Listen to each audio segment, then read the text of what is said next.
Elle m'a dit c'est pas de ta faute, mais voilà, Jeff s'est suicidé, il s'est pendu.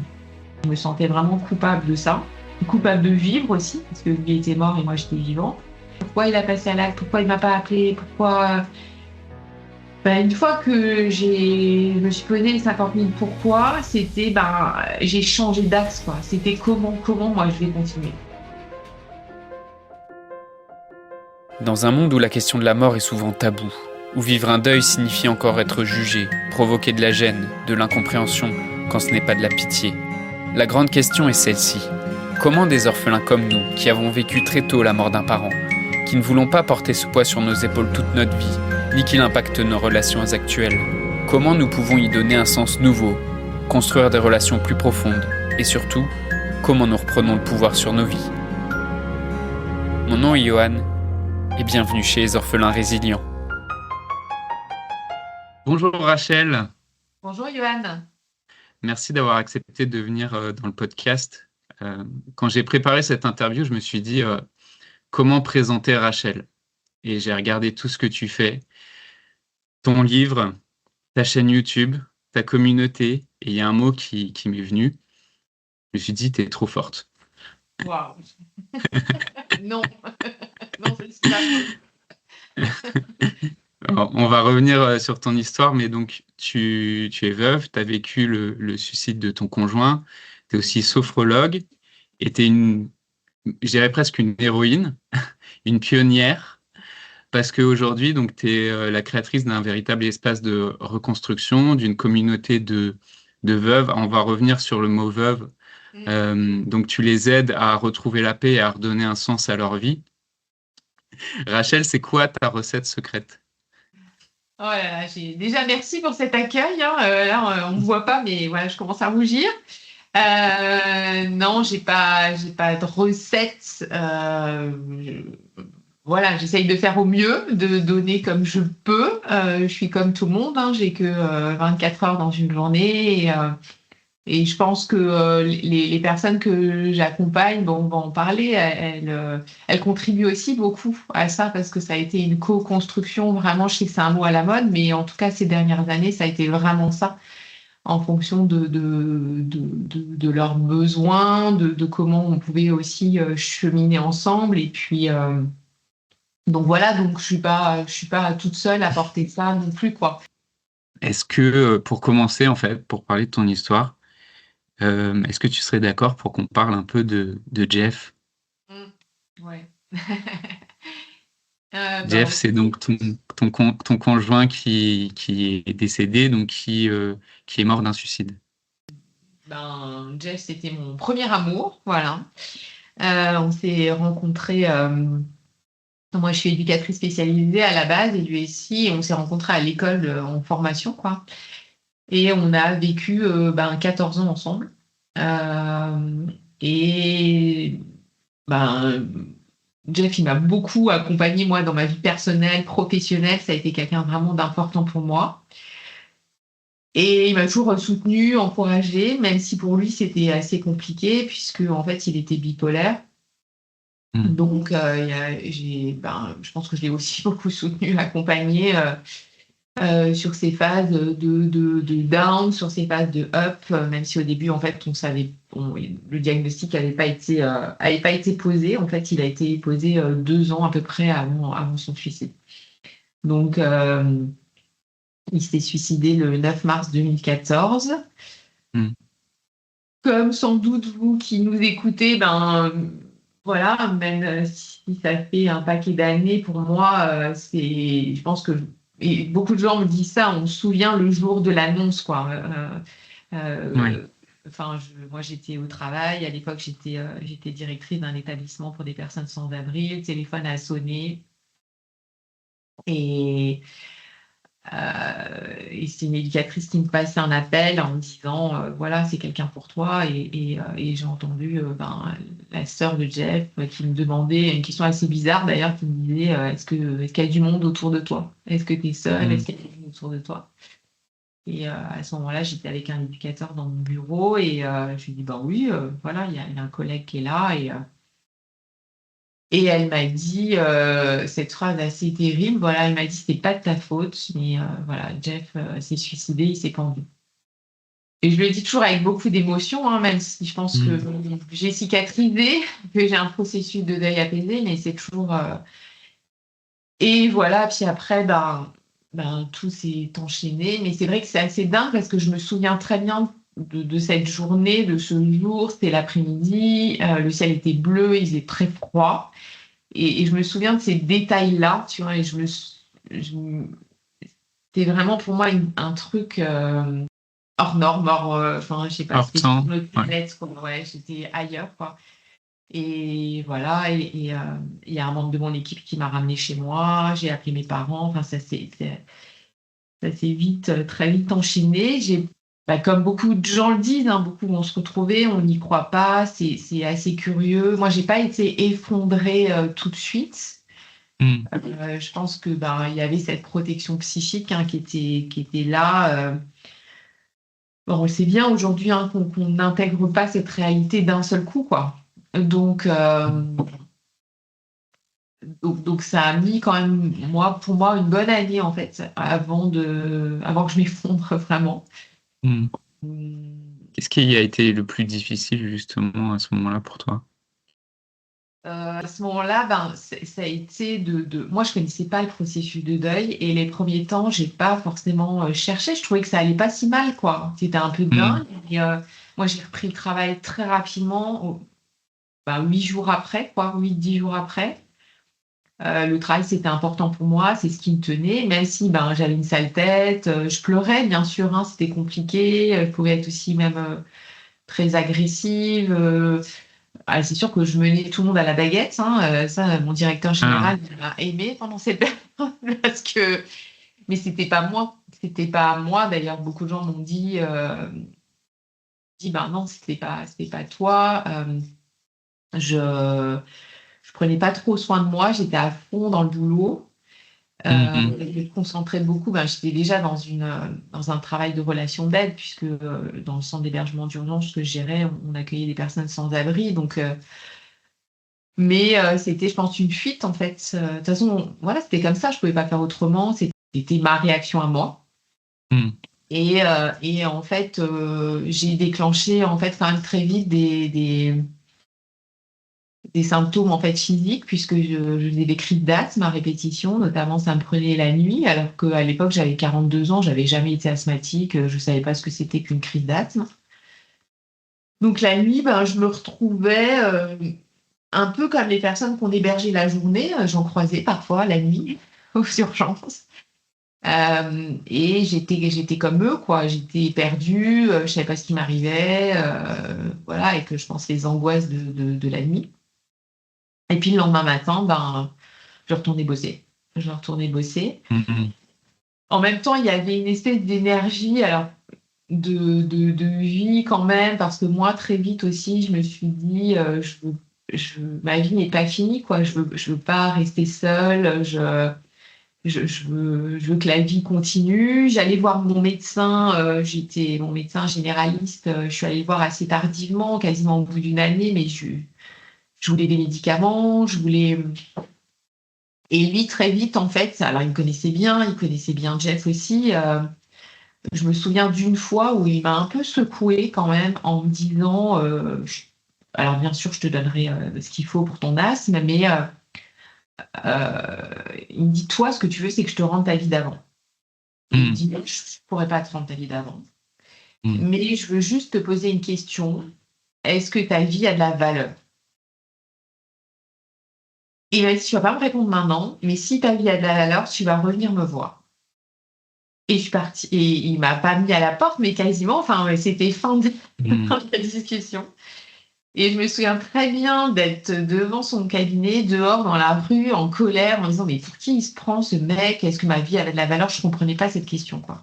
Et j'ai tourné en boucle pendant 3 jours avec cette question dans la tête. Je ne voyais pas où il voulait en venir. Je trouvais ça hyper violent qu'il me dise ça, je lui en voulais, etc., etc. Mais 3 jours après, je suis retournée le voir, quoi. Et je lui ai dit oui, ma vie a de la valeur. En disant oui, j'ai envie de vivre et j'ai envie de continuer, quoi. Mais ok. Et c'est le premier qui m'a dit, ben, tu peux te faire accompagner. Moi, je voulais pas voir de psychologue. Il me dit, maman, il faut que tu te fasses accompagner parce que ton asthme, je fais des cystites aussi à répétition, des infections urinaires, ça va sans doute parler à certaines femmes. Et il me disait que c'était émotionnel, que c'était lié à mon deuil, mais il me disait, moi, c'est ma limite, en fait. Je peux bien sûr te donner des antibiotiques à chaque crise de cystite, mais il me disait, il faut que tu fasses un travail de deuil. Et il a pris le temps de m'expliquer, ça a été le premier qui m'a expliqué le processus de deuil.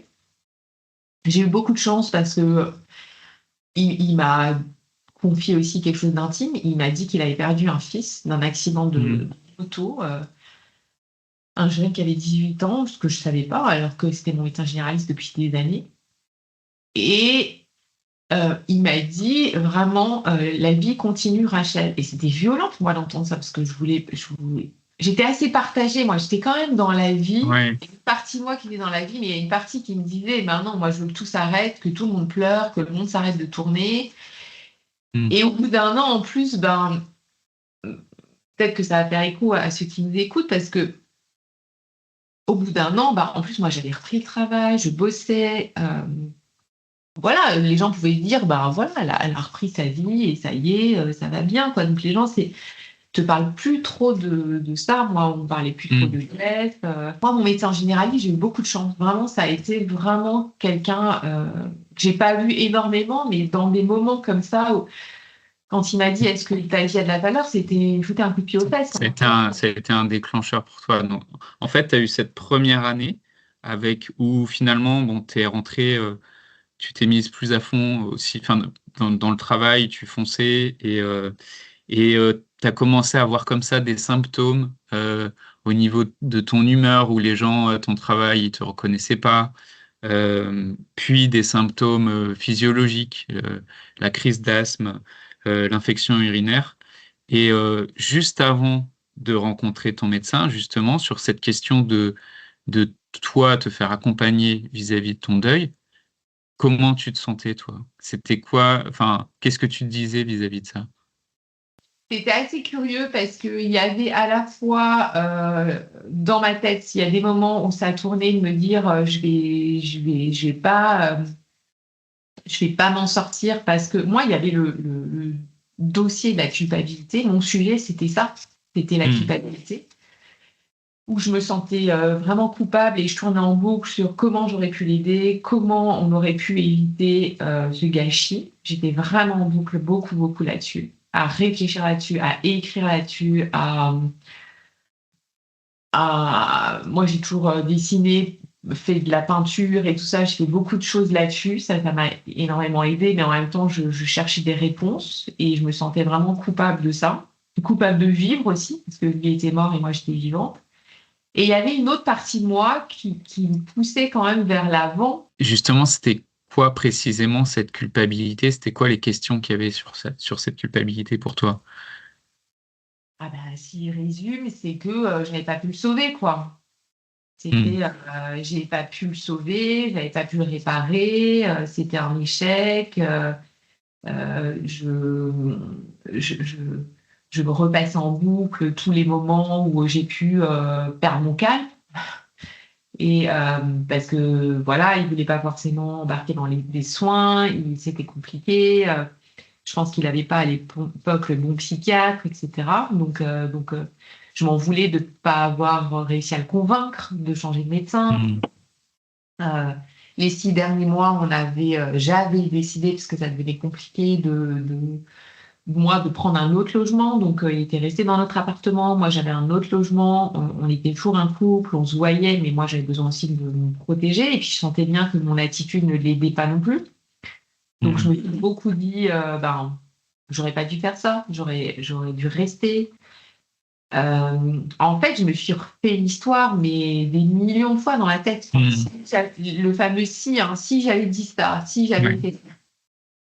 Et ça, aujourd'hui, je sais que on n'a pas le choix. Ça fait partie du processus. On a besoin de, même si les gens nous disent, mais non, moi, on me disait ça, hein, sa famille me disait, mais Rachel, tu as fait tout ce que tu as pu, tu as fait le maximum, etc. ça apaisait pas ma culpabilité et j'avais besoin de toute façon de déposer ça et de le dire et encore de le dire Ouais. et de le dire et de le répéter et de revisiter l'histoire. Hmm. C'est nécessaire. Et comment, alors, justement, comment toi, euh, tu l'as transformé, cette culpabilité? Donc, après avoir rencontré ce médecin, donc tu as cette période où tu te dis, bon, je déménage, euh, sur comment tu l'as transformé, donc tu t'es fait accompagner. La sophro, ça m'a aidé à apaiser, on va dire. Enfin, ça a été un mélange, je pense, déjà de mettre des mots sur ce que je ressentais. Je pense que ça a Hmm. déjà calmé aussi mon asthme.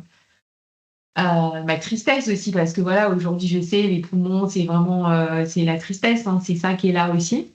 Et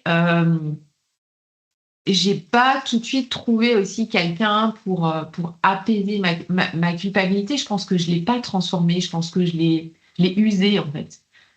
Pour moi, Hmm. c'est un peu, ma culpabilité, c'était un peu au départ, elle était épaisse, elle était comme un lien là énorme avec lui, quoi. Oui, Et, euh, oui. et en fait, au fur et à mesure, à force d'en parler, d'abord de mettre des mots dessus, de, de, de, de la décortiquer. Moi, j'ai beaucoup écrit aussi, de la mettre dans mes peintures, dans mes tableaux, dans mes collages. Je pense que je l'ai usé, quoi. Je l'ai usé, ça, Hmm. c'était le premier truc. Moi, un outil après qui m'a beaucoup aidé, ça a été l'EFT, euh, qui est une technique qui en anglais c'est Emotional Freedom Technique, une Hmm. technique de libération émotionnelle. Dès les premières séances, je me suis rendu compte que j'avais ce sentiment de trahison, de l'avoir trahi. En plus, je rembrayais dans une histoire rapidement. Il y avait cette culpabilité aussi là. Et c'était comme si je devais toute ma vie ouais, ne pas le trahir. C'est comme si je le trompais et d'être avec Sylvain. Je pense que c'était Ah ça oui, aussi, tu vois. Il y ok. avait ça. Et donc, ça a beaucoup aidé dans ma culpabilité de. Je me suis rendu compte aussi que j'avais un peu un profil de sauveuse. Hein, pourquoi j'avais embarqué aussi dans une histoire comme ça aussi longtemps et que, bah non, j'ai compris aussi à un moment donné que que tu peux pas réparer les gens, que tu peux pas, tu peux leur faire des Hmm. propositions, tu peux être là, mais à un moment donné, même avec tout ton amour, ben tu peux pas Hmm. sauver quoi, tu peux pas sauver l'autre et que ce mal-être qu'il avait, cette maladie, parce que voilà, la bipolarité c'est quand même c'est une maladie, euh, et ce mal-être qui était là, moi je pouvais pas le sauver et que ça a été son chemin. Mais je te dis ça rapidement, là, comme ça, décontracté. Hmm. Mais Hmm. c'est tout un processus et aujourd'hui, j'ai envie même de te dire, cette culpabilité, euh, je pense qu'aujourd'hui, il reste un fil de culpabilité. Mais ça ne met plus la rate au courbouillon. Je suis pas mal, par exemple, quand j'entends, et je m'intéresse toujours aux questions de la bipolarité, des gens dépressifs chroniques, des gens comme ça qui sont mal comme ça. Et quand j'écoute un podcast là-dessus et qu'un psychiatre commence à dire que le conjoint, la famille a un rôle hyper important Hmm. et telle posture à prendre et ça, ben, moi, ça vient appuyer sur ma blessure, sur ma cicatrice. Et je me dis, Hmm. mais moi, j'ai pas dit ça, j'ai pas fait ça, j'ai fait tout le contraire. Hmm. Mais ça ne me plonge pas non plus dans un désarroi. Je me dis, ah ouais, merde. Bah, allez. Et Hmm. aujourd'hui, c'est capable de dire, bah, à l'époque, je ne savais pas. Aujourd'hui, je Ouais. sais, mais à l'époque, et on ne peut pas tout savoir. Et aujourd'hui, ok, je sais. Et si, voilà, je croise des gens dans cette situation, ben voilà, je sais peut-être, je connais mieux la maladie et je connais. Mais donc, ça a été un chemin à la fois d'outils comme ça. Et que j'ai pioché à droite à gauche en fait au fur et à mesure et il y a eu aussi je pense un moment je pense qu'au bout de 2 ans et demi je me suis dit j'étais un peu à un carrefour aussi je me suis dit que j'étais beaucoup dans le pourquoi la culpabilité c'est ça aussi pourquoi il a passé à l'acte pourquoi il m'a pas appelé pourquoi ben, une fois que je me suis posé les 50 000 pourquoi c'était j'ai changé d'axe quoi c'était comment moi je vais continuer Hmm. c'était plutôt ça. Hmm. Toi, tu es passé de pourquoi à comment. Ouais. Et alors justement, comment ça a été pour toi la transformation? Euh, à quel moment tu t'es dit, je vais en faire quelque chose? Euh, alors déjà, tu parles de transformation. Moi, je le dis très souvent, cet épisode de ma vie et cette mort de Jeff et son suicide, pour moi, ça restera quelque chose de moche. D'accord? Hmm. C'est un truc pourri et ça restera pourri. Voilà. C'est Hmm. pas... Après, notre histoire, oui, je pense que oui, c'était une belle histoire et j'ai envie de garder ça. Mais j'ai pas envie de dire oui, en fait, le deuil, c'est super génial. Après, il y a une transformation super et tout ça. Hmm. J'entends le mot transformation que tu utilises. Bien Hmm. sûr qu'on se transforme aussi et qu'on est. Pour moi, je suis la même, mais un peu autrement, avec d'autres valeurs. Donc déjà, ça, c'est important. Euh, j'ai pas, en fait, moi, j'ai pas décidé. Je me suis pas dit un matin, en fait, il faut que Hmm. j'accompagne des personnes qui ont perdu un conjoint.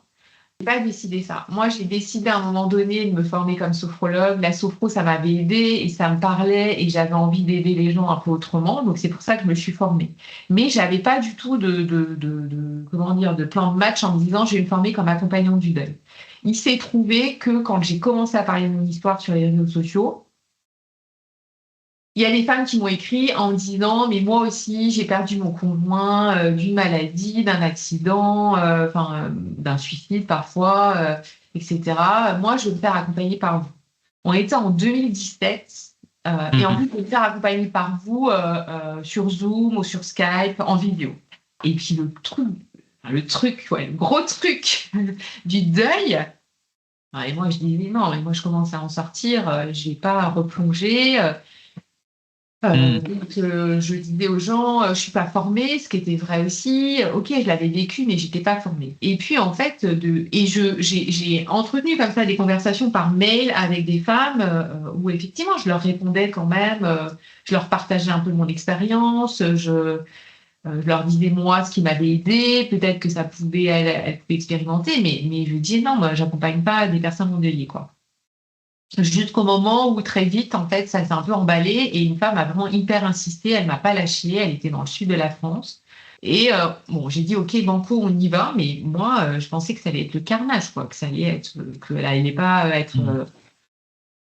que moi, j'allais fondre en larmes, que elle, Ah oui, en ah bref, ouais. et que elle, ça l'aiderait pas. Mais elle a tellement insisté, je me suis dit, bon, bah, pourquoi pas, allons-y, quoi. Moi, je me suis rendu compte que à chaque fois que je disais quelque chose, elle disait, mais c'est ça, Rachel, c'est exactement ça, j'arrivais pas à mettre des mots là-dessus, mais ça m'éclaire, etc., etc. On a fait très peu de sophro. Bon, c'était pas ça qu'elle vient de chercher. On a beaucoup échangé, en fait. Hmm. J'ai fait un travail d'écoute, en fait, avec elle et de reformulation et de lui donner aussi les outils que je connaissais, bien sûr, en sophro, mais pas que, moi, que j'avais découvert, en coaching, en tout ça.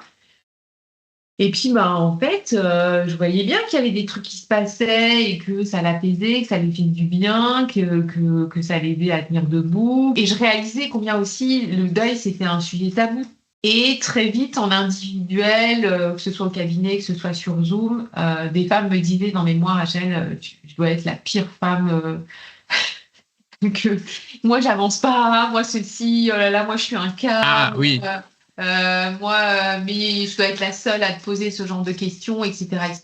Mais parce non, qu'elles avaient des auto-jugements en fait sur elles. voilà, Ouais. voilà. Et très vite, en fait, je me suis dit, mais en fait, il faut qu'elles se parlent, quoi. Il faut qu'elles se rencontrent parce qu'elles vont se rendre compte qu'elles ont les mêmes questionnements, les mêmes inquiétudes, les mêmes peurs, les mêmes souffrances. Et ça peut sans doute les aider, quoi. Donc voilà, donc j'avais proposé une fois par mois une rencontre sur Zoom. Et puis ben voilà, c'est comme ça que les choses se sont construites. Voilà. Donc tu nous as raconté vraiment la genèse du club des Yellow. Aujourd'hui, en quelques mots, c'est quoi le club des Yellow pour les personnes qui veulent te rejoindre? Alors, En le quoi Club des Yellow, en fait, c'est un groupe qui s'adresse uniquement aux personnes qui ont perdu leur conjoint ou leur conjointe, qui est en ligne. Donc, que vous soyez à Marseille, que vous soyez au Québec, que vous soyez en Belgique, enfin, peu importe. sur cette planète, n'importe où. L'objectif, c'est vraiment d'être soutenu, d'être encouragé et d'avoir des outils, une boîte à outils pour cheminer, pour avancer. Donc, et de vous donner l'espoir, en fait, que voilà, il y a un chemin possible aussi après et qu'on n'est pas obligé toute sa vie d'être dans le noir et dans la noirceur et qu'on va tous cicatriser à notre façon. Donc, on se rencontre en fait toutes les semaines. Il y a des rencontres toutes les semaines, aussi bien ce qu'on appelle des causeries, où on va simplement échanger, parler sur une thématique en lien avec le deuil du conjoint sur Zoom, ou alors des temps où il y a des temps de sophro, d'art-thérapie, des experts aussi, beaucoup d'experts qui interviennent, pour apporter soit un témoignage, soit un outil très précis sur tiens, ça, est-ce que ça pourrait m'aider? Est-ce que ça pourrait m'aider à m'apaiser, à mieux comprendre certaines choses, mieux comprendre aussi, ça c'est la première porte d'entrée, comprendre le processus de deuil, parce que je me rends compte que plein de gens ne connaissent pas le processus de deuil. Parce que moi, j'ai pas la prétention, moi, c'est pas un groupe, je vais pas venir. Enfin, moi, je dis souvent aux femmes, ne viens pas pour. Moi, je répare pas, d'accord. Je sauve pas les gens. J'ouvre un espace où les gens vont pouvoir aller. Maintenant, on a une plateforme qui s'appelle le Village des Yellow, où les gens vont pouvoir. Il y a une vidéothèque où il y a tous les enregistrements des ateliers qu'on a pu faire. On peut échanger entre nous. Ce matin, j'ai posté une vidéo dans le groupe pour ce début d'année. Et l'idée, voilà, les gens arrivent, ils ont un parrain, une marraine qui les soutient et qu'on ait 3 mois de deuil, ou qu'on ait, là, je vais voir juste après une dame qui a 2 ans de deuil, il y a aussi des femmes qui arrivent à 2 ans de deuil, parce qu'on a un espace aussi pour des femmes ou des hommes qui ont un deuil plus avancé. Mais moi, je répare pas. Il faut avoir chacun reprend pour moi aussi sa responsabilité. C'est OK d'être triste, c'est OK. Et il y a beaucoup de douceur, beaucoup de bienveillance, mais c'est aussi, au fond de nous, c'est des personnes qui ont une petite flamme là, en se disant je vais reprendre je ne veux pas rester toute ma vie comme ça, et même si je pleure et que je suis peut-être au fond du seau aujourd'hui, j'aime la vie, je veux avancer pour moi, pour mes enfants, pour mon conjoint décédé, pour ma conjointe, et ça crée un truc que j'avais pas mesuré, c'est que les gens, en fait, alors on se rencontre en ligne, mais très vite ils se rencontrent en présentiel entre eux. Donc là, c'était voilà, et à chaque moment de l'année, que ce soit l'été, les Noëls et tout, ils nous voient, ils se rencontrent physiquement. Il y en a même qui de France vont au Québec, du Québec viennent en France. Donc c'est plus que la communauté en ligne et donc les ressources que t'apportes, les rendez-vous, les autres experts qui viennent, c'est que finalement la communauté après elle vit carrément en dehors de toi. Il y a un mot quand même que je retiens et qui fait, enfin moi j'entends fait le lien. Alors tout à l'heure tu disais que le mot transformation n'est pas forcément celui qui fait le plus écho chez toi, mais tu dis je répare pas. Et en fait, par rapport à ton histoire et ce que tu as vécu avec Jeff, il y a quelque chose là, je vois qui s'est transformé et qui est aujourd'hui en fait dans la façon dont tu accompagnes les gens. A fait que aujourd'hui, tu répares pas. Tu as arrêté de chercher à réparer les gens. Et tu te rends compte qu'en fait, ces personnes-là qui viennent chez toi parce que eux-mêmes aussi parce que le fait que tu répares pas, ça les autorise eux à reprendre de la dignité et à reprendre leur propre pouvoir. Et donc, en fait, en ne voulant pas les réparer, tu leur autorises leur petite flamme à se rallumer. Et leur propre chemin. Et de toute façon, il n'y a jamais de bon ou de mauvais chemin. Et ça, pour moi, c'est quand même un facteur de plus en plus important. Et je te remercie parce que je n'avais pas fait le lien entre le début de mon histoire et là. Merci. Sur la réparation. Mais c'est que chacun... alors, bien sûr, en étant entouré, etc., on ne laisse pas les gens comme ça, mais c'est un facteur qui est hyper important pour moi. Je te remercie, Rachel, pour ton témoignage, pour ton humanité. Pour pouvoir te retrouver, il y a ta chaîne YouTube, Rachel Galerme, Deuil du conjoint. ton livre Revivre après lui, comment retrouver la joie de vivre après la mort de votre conjoint. Et pour rejoindre le club des Yellow, je vais mettre tout ça aussi Ouais, il y a aussi. dans le Et déjà, podcast. sur la chaîne YouTube, je trouve que c'est important de voir un peu qui je suis. Moi, c'est important, moi, je crois fort aux rencontres. Donc, si ma tête ne vous revient pas, n'allez pas plus loin que la chaîne YouTube. Mais oui, mais la chaîne YouTube, c'est beaucoup de ressources aussi. Ça aide déjà beaucoup, beaucoup de personnes. Ouais, complètement. Merci beaucoup, Rachel. Et pour toi qui nous écoutes, si tu as perdu un parent, j'espère que cette conversation aussi t'aura permis de un peu mieux comprendre ce qui se passait, euh, peut-être dans le cœur de ton parent survivant, de ton père, de ta mère, et aussi dans ton propre cœur, dans ton deuil. Si ce témoignage t'a aidé, alors pense aussi à le partager à d'autres endeuillés que ça pourrait aussi aider. On se retrouve très vite dans un prochain épisode. Prends soin de toi. Je viens de mettre en ligne une nouvelle vidéo qui s'appelle « Sortir du mode survie après le décès d'un parent ». Dans cette vidéo, j'explique comment reconstruire une sécurité intérieure durable, même des années après le décès de son père ou de sa mère. Cliquez sur le lien en description pour y accéder.